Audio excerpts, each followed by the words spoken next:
to this new episode of our show.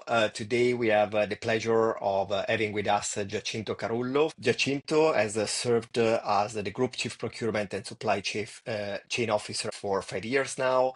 He has got a degree in mechanical engineering and earned a master in procurement supply chain management from the Polytechnic of Milan Business School. He began his career in the automotive industry, having all the various roles in manufacturing and procurement for companies like Denso, Magneti Marelli, and FCA. With FCA, spent time in the States supporting the integration roadmap of the purchasing organization. FCA, of course, is now Stellantis, and also worked in Germany as a VP for purchasing for Magneti Marelli Automotive Lighting.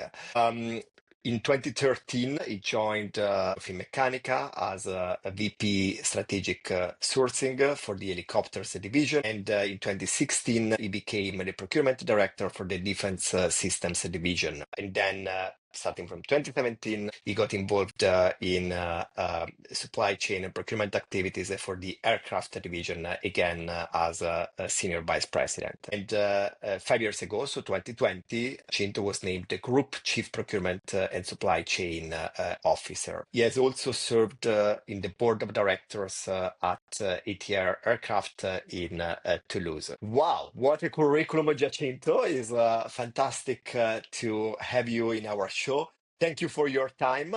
And I guess my first question for you, Giacinto, is do you want to add a little bit of color to this kind of long biography that I've read? Thank you very much, Paolo. It is a pleasure for me to be here today. Of course, when you read the career, it's something that at the end you see, it's a nice path, nice journey that no, the guy plan. You never plan anything. You go your way, and then you find such an explanation at the end of the journey. So it was interesting because I had the opportunity to spend most of the time with different culture. Yeah. Starting from the Japanese, then I moved in US, in Germany. When you deal with such kind of people, you need to understand, and they need to understand your way to think, your way to act, but also you need to leave the people the opportunity to do what they are able to do. So in their culture, in their release Be the power. comfortable with their context and values and environment, I guess.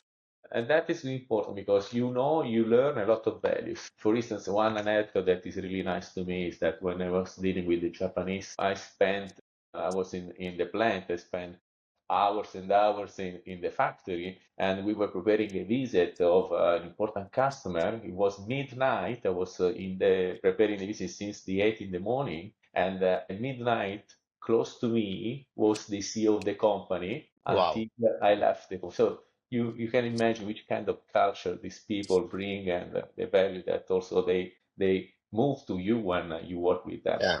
It's interesting, we often, hear that, business at the end is kind of people business. It's kind of interesting that we are talking, me and Francesco, with a lot of people from procurement and supply chain backgrounds, and this people dimension keeps coming up as kind of really critical for success. So, And definitely you have kind of the Japanese experience in common with my partner in crime, Francesco. yeah. Having said that, Giacinto, as you know, the topic we discuss in the podcast show is, the evolution of globalization and the implications of that for global value chains. I guess let's jump, into the core of this conversation. And I would like to ask you if, you kind of see any particular trends happening, for example, in terms of regionalization of global value chains. What's your take on this topic? We were thinking and on this topic and working on this topic since a while. Basically, since my start in as a group procurement director in 2020, because of course we come from the pandemic. During pandemic, we work.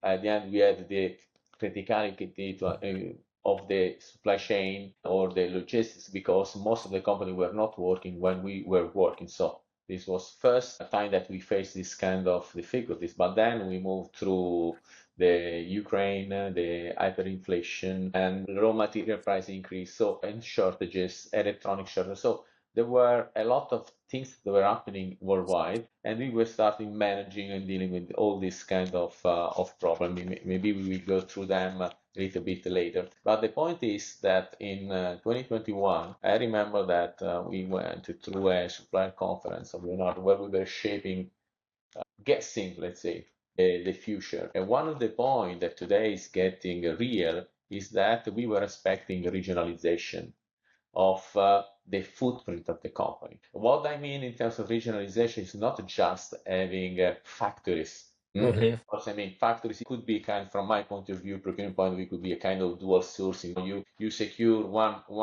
product line having one plant in Yeah, China, one plant in Europe. Yeah, The point is also that regionalization to me is also engineering minded. So you are localizing also the brain of the products because in this way you that's very can keep interesting. the product local or regional. Take in mind a big US corporation that is willing to sell, and today is market leader, okay, for a big or important aeronautical product, and they want to keep this position. Today is not possible at all that it will keep this position just sitting in US, considering all geopolitical complexity. mm, Most of the companies are localizing in region not only the production, but also the engineering part of the product yeah, that is dedicated to that region. In that way, you can consider kind of Europe-made products or NAFTA-made products or China-made products or South American-made products. Okay, so in this way, you have a clear positioning of the product in terms of design and manufacturing. This is nice because I guess other guests, and correct me, Francesco, if I'm wrong, might have, I guess, said the similar things, but nobody positioned this topic as something directly connected to, if you want, customer centricity. exactly. That's a very nice way of looking at it. Yeah, also broadening, let me say, the concept of supply chain for like upstream and upstream to till engineering. And this is carrying us to the next kind of questions on value drivers, because we talked about a little bit of regionalization in, value drivers, happening to make it real can vary by sector to sector. Which are the drivers like pushing this trend as a real? You saw something like, maybe rules and regulation, technicalities of the market. Which are the most important ones in your view? There are plenty of this driver. Of course, you have to consider that when you speak about aeronautics, Yeah, defense, and security, geopolitical is inside the strategy. Okay, so this means that you can not avoid to deal with this dimension. And this dimension means that you need to have also a regional headquarter to buy your product. Of course, what is the other key lever that are supporting on helping this? We are in the middle of the technological transformation, digitalization, the environmental transformation, yeah, the social transformation. You in US I've seen this very impacting, but was also in the China region and the other region, even in Europe. No, there was the Great yeah, Resignation topic that was at that time important. So there are, and there is also the environmental transition. Okay, so we have a lot of transition, technical, digital, environmental, geopolitical, and a lot of complexity on the market that were directing this transformation, this footprint change, and also supporting the business case for this because it's not just automatic that you just decide I want to place a plant in China or I want to place an headquarter in US. It's not so easy. think about that, but then you need economical reason to do this. So if you have the Exactly. product transformation, so technologically wise, that is helping because anyhow you need to do investment, and then it's just depending on where you are positioning the investment. But if you have not to do the investment, that would be more critical because you have not the need to reshore or nearshore a part. Yeah. So in that case, it would be really, really difficult. Just is then we became a matter of opportunity, but also a matter of price. And when you are comparing the price in different region, or sorry, let's say cost in different region, it's not easy to make the business case working. Okay, so you need to have additional consideration. Very Understood. interesting. Of course, Giacinto, me and you met, I guess, in the context of a sustainable transformation program that UCL was, delivering in collaboration. So I guess the topic of sustainability is the one that connected us, and as you know, I'm very passionate about that topic. And I'm wondering, what's your view on the role of ESG drivers in, I guess, affecting the evolution or the way we look at value chain activities. Neutral in this sense that to me, today, up to today, most of the people were just confusing ESG with environmental. Hmm. While environmental is just the E of the ESG strategy. Okay. Today, ESG is still on the market, is still a need because today we are focusing, there is a shift from the E to the S. So if you consider the Of S ESG. social, no, in a wide sense, also the geopolitical positioning that we discussed so far is part of Yeah. the discussion. So bringing back on your own territory the power that is a manufacturing company delivering to the region where you're living. So, and dealing with the local institution, the local university, the local research center, developing Sure. the local talent on the territory. That is something that today is getting more important than before, but has been, let's say, has been already a tick that we did. Yeah, Activity has been already launched and is in progress. S is something that today is more important. Of course, and then if you ask to me, the G is the key one because without the G, the governance, the way you deal yeah, with this topic, I mean, it's useless. No, you need to have a driver, you need to have a direction, and the G is the one that is giving the strategy. yeah. And I guess that's more intrinsic in traditional good supply chain management and procurement in any case, right? Managing the G. Sure, sure, sure, sure.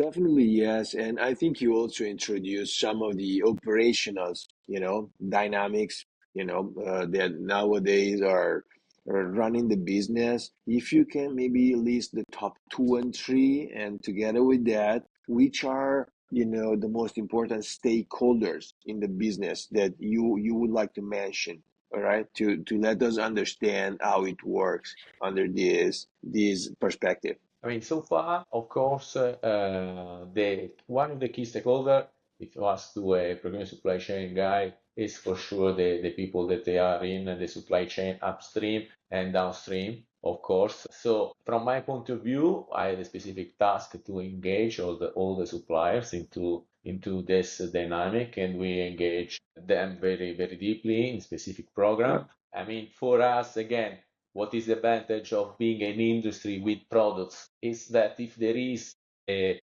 supply chain leader that is developing that product, this leader can influence upstream, no, all of the supply chain. Okay, in the same Yes. people in the downstream, that could be governmental, that could be institution. Of course, they can do in a more wide way, general way that the market leader, the product leader can Yeah. deploy. But from my point of view, the upstream is more solid when you are dealing with products because you can turn the requirement in product requirement or in company requirement that are working with us. For instance, we did, and we were asking most of all of our suppliers to respect some ESG, to be ESG compliant in some of the key drivers, and that was allowing us to grow the supply chain. And there is also a key link between the healthy of the supply chain and the ESG compliance of the company. So the more you are ESG compliant, the Mhm. more the company is healthy. And that's for a company like us that is engaged in supplying product for 20 years or 30 years. That is a clear advantage that we are Yeah, pushing. Okay, it's not just of we have course. the product and And that's finished. it's becoming also communication or becoming something else on also maybe a strategical like point of view, right, Paolo? Absolutely, absolutely. I agree totally. It's, I guess, of course, your industry, Giacinto, is also, quite peculiar, as you said, in terms of, time horizons, Sure. being very long. And as a consequence of that, I guess, value chains do evolve all the time, in the context of the life cycle of your product. I guess that, is very different. The manufacturing of an helicopter, than the manufacturing of a t-shirt, right? Or a cosmetic product. I'm wondering, Giacinto, you have been around for a while in the field and, managed to develop a career, across different continents. And I'm wondering if in the recent years you have seen examples, of value chain restructuring that got your attention, because of, I guess, the drivers or because of the outcomes. Any interesting stories out there that you spotted? Yeah, for sure.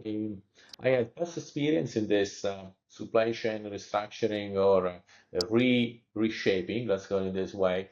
When I went in US following the integration of Fiat and Chrysler at that time, I had also specific tasks other than support the procurement team integration. I had a specific task to localize in US Okay. the engine for the 500 that was going to be sold in US. At that time, so we need to reshape the supply chain because there was the naphtha content. That means that you need to have a kind of percentage of product that has been product Interesting. now that's Yeah, footprint in the US, in Mexico and Canada. That is NAFTA, the NAFTA perimeter. So what we did, we defined of course, the requirement. Then we support the company also to find a path towards this localization. So there were a European company that were buying through acquisition some US company, or they were fixing some strategic alliance to manufacturing under license the product of the company. I say European, but was also Japanese, or because the footprint of a car maker is very worldwide, or Hmm. or even South America, moving into US, so through this strategic alliance, or even changing the suppliers. Changing the suppliers is a little bit more risky because we had to develop no, the new products and then to qualify these new products, but also we did. At that time, it was very interesting and was very quick because we were able to do all this localization in just 14 months, and we were able to start the kick off the production for this new engine in at that time was in Michigan. Okay, we had Hmm. in Michigan, we have part arriving from Canada. Most of the part were coming from the Mexico, of course, because of the cost issue that I was discussing with you before. And the second time is now, because in our industry, if you just think about, we are supplying Airbus, and Airbus is in the full rearrangement of his own supply chain, no dual sourcing most of the production because of the ramp up that they are having in their product. Okay, so to Hmm. support their own product ramp up, so the volume grow, they need to have dual source and also of having course. parts close to the what they call final assembly lines. It's more safe in terms of logistics risk.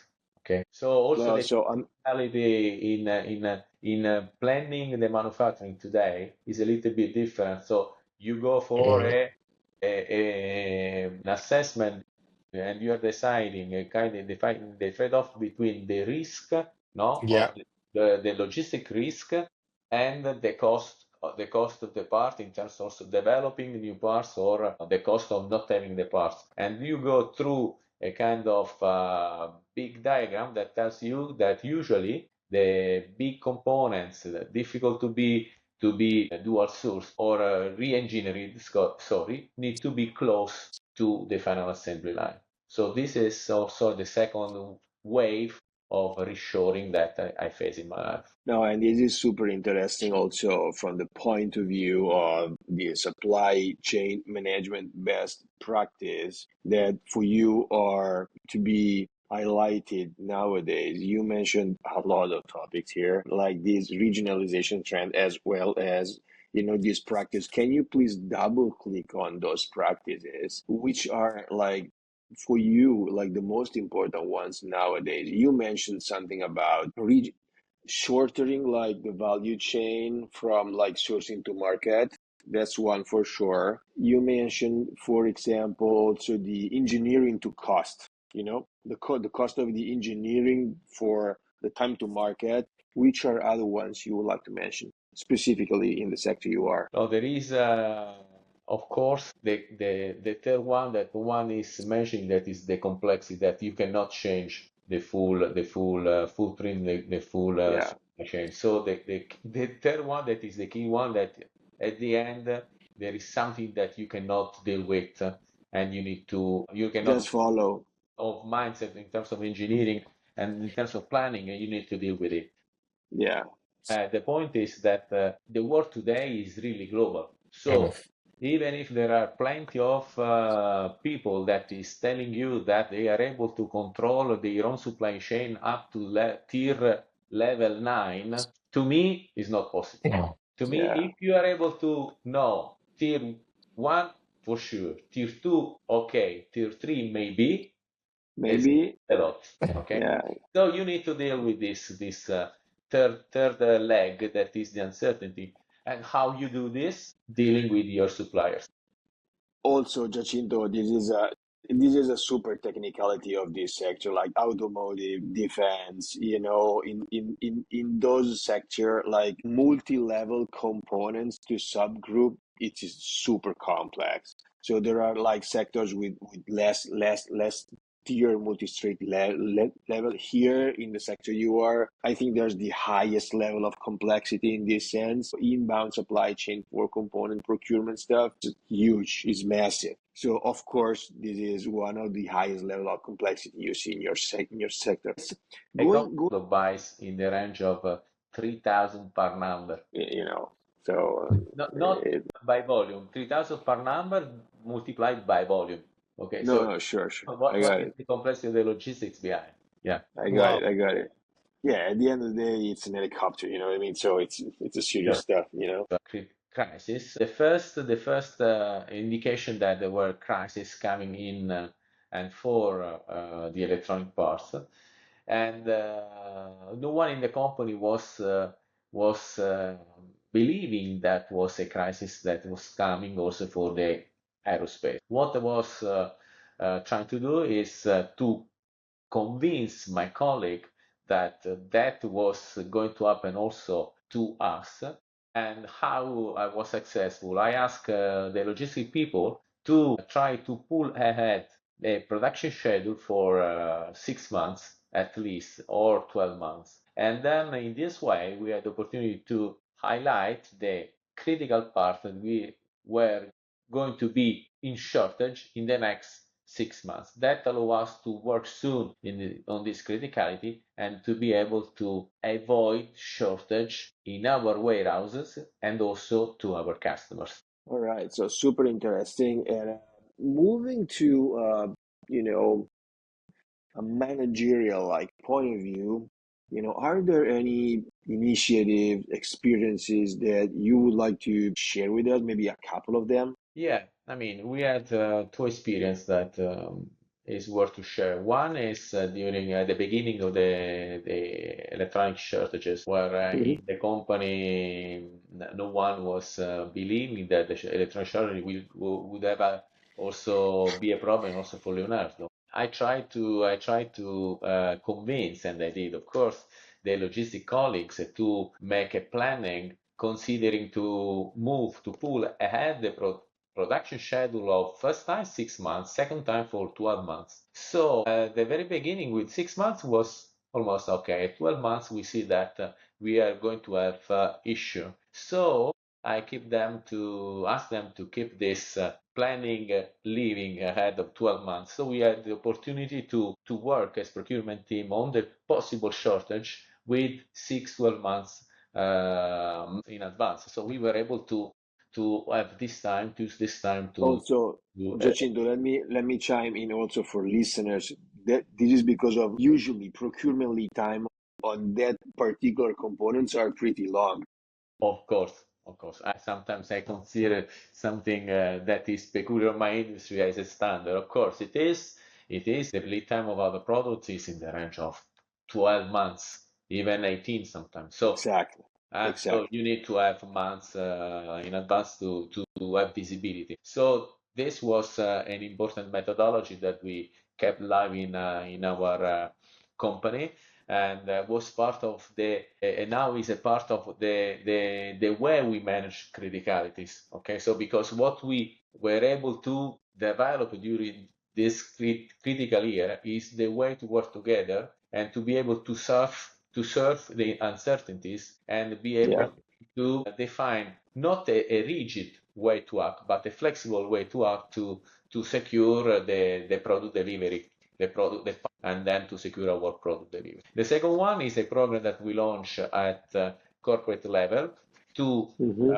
support the growth of our supply, because on one side you are securing the production, on the other side you need to secure that, as you said, we said 20 years product, so you need to have company that are delivering to you for 20 years. You need an healthy supply chain, and that was another program that we launched to secure this company in the long term. And that's a Japanese concept of keiretsu that you know for sure, like the That is integration upstream, downstream to benefit each other of results. Anyway, super cool. Thanks for this is sharing. the Keretsu is keyword.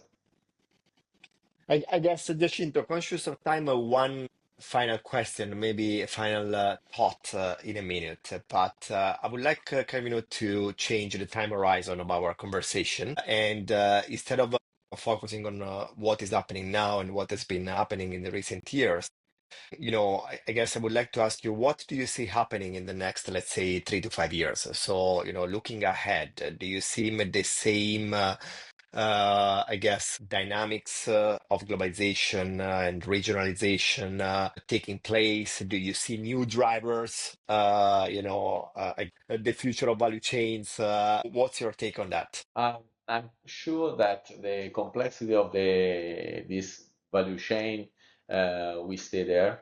Sometimes we will have dual sourcing, sometimes we will have single sourcing. My guess, and I'm almost confident this will happen, is that technology will support us.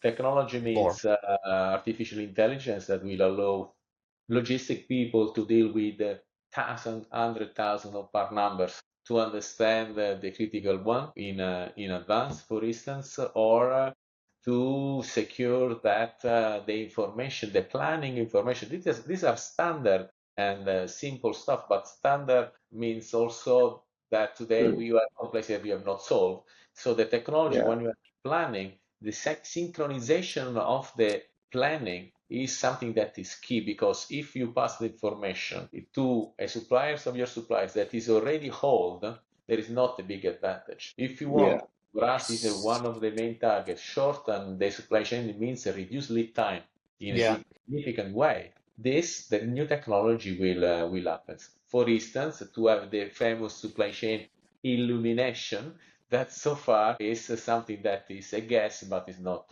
real. Maybe you can have on product at a few level of tier, but if you have 10 level of tier, is very difficult. yeah.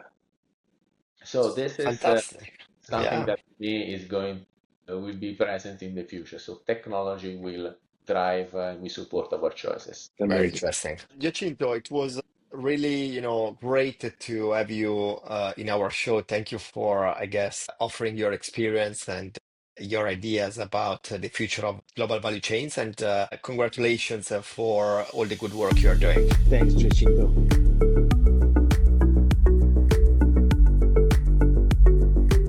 Thank you for listening to this episode. If you enjoyed this discussion, we invite you to like and share this episode on your social media. Enjoy the rest of your day.